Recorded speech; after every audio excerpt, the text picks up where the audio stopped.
தைரியமும் பலம் வாய்ந்த தொண்டர்கள் இருக்கும் வரை தேமுதிகவை யாராலும் வீழ்த்த முடியாது.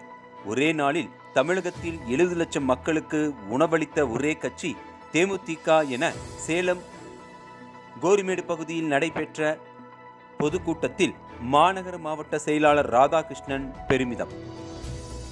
தேசிய முற்போக்கு திராவிட கழகத்தின் 20வது ஆண்டு துவக்க விழா மற்றும் கேப்டன் விஜயகாந்த் அவர்களின் 72வது பிறந்தநாள் விழா, நலத்திட்ட உதவிகள் வழங்கும் விழா என முப்பெரும் விழா பொதுக்கூட்டம் சேலம் கோரிமேடு பகுதியில் நடைபெற்றது.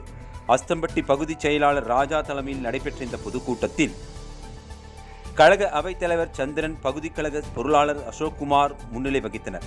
சிறப்பு அழைப்பாளராக சேலம் மாநகர மாவட்ட செயலாளர் ராதாகிருஷ்ணன் கலந்து கொண்டு பொதுக்கூட்டத்தில் சிறப்புரையாற்றினார். அப்போது அவர் பேசும்போது, தேமுதிக தலைவர் கேப்டன் விஜயகாந்த் கடந்த 2011ஆம் ஆண்டு முதல் இன்று வரை அனைத்து தேர்தலையும் சந்தித்து வருகிறார். அவர் இப்போது நம்மோடு இல்லை என்றாலும் லட்சோப லட்ச மக்களின் மனதில் வாழ்ந்து கொண்டிருப்பதாகவும், கேப்டன் பிறந்தநாள் ஆகஸ்ட் 25ஆம் தேதி கொண்டாடப்படுகிறது.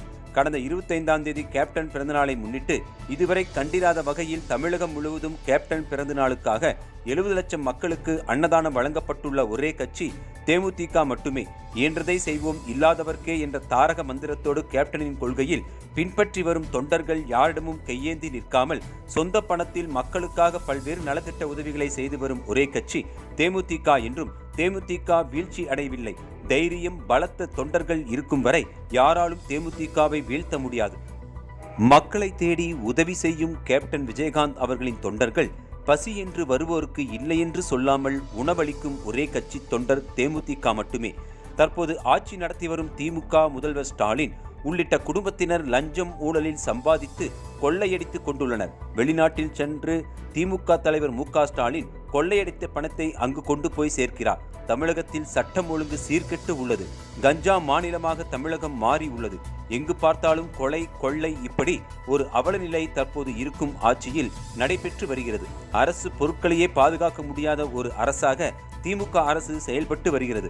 வருங்காலத்தில் லஞ்சம் இல்லாத ஒரு தமிழகத்தை உருவாக்க தேமுதிக கேப்டன் விஜயகாந்த் அவர்களின் ஆசி பெற்ற பொதுச் செயலாளர் பிரேமலதா விஜயகாந்த் அவர்களை முதல்வராக்கி தமிழக மக்களை தங்கத்தட்டில் வைத்து காப்பாற்றுவதே எங்கள் லட்சியம் என பேசினார்.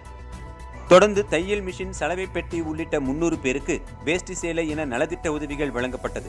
இந்த பொதுக்கூட்டத்தில் பகுதி கழக துணை செயலாளர்கள் தமிழ்ச்செல்வன், பகுதி கழக துணை செயலாளர்கள் சாமுவேல், எபினேசன், பகுதி கழக துணை செயலாளர் வெண்ணிலா, மாவட்ட பிரதிநிதி விமல்குமார், வெங்கடேசன், முருகன், பஞ்சு, அசோக், மணிகண்டன், செல்வம், மாவட்ட கழக துணை செயலாளர் சீனிவாசன், சுகுமார், ராஜு, பேபி வெங்கடாஜலம், செயற்குழு உறுப்பினர் முரளிதரன், செல்வராஜ், பொதுக்குழு உறுப்பினர் ஆரோக்கியசாமி, எஸ். நாராயணன், ராஜா, நீலமேகம் மற்றும் பகுதி கழக செயலாளர்கள் தக்காளி ஆறுமுகம், கிச்சிப்பாளையம் பகுதி எம்பி விஜய், அம்மாப்பேட்டை பகுதி செல்வகுமார், செவ்வாய்ப்பேட்டை பகுதி செந்தில்குமார், சேலம் மேற்கு ஒன்றியம் அப்பாவு, ஓமலூர் தெற்கு ஒன்றியம் செல்வநேசன், கண்ணங்குறிச்சி பேரூர் கழக செயலாளர் கார்த்தி, மாவட்ட கேப்டன் மன்ற செயலாளர் பன்னீர்செல்வம், இளைஞர் அணி செயலாளர் திருஞானம், மாவட்ட மகளிர் அணி செயலாளர் பிரபாவதி உள்ளிட்ட கட்சி நிர்வாகிகள், தொண்டர்கள் என ஏராளமானோர் கலந்து கொண்டனர்.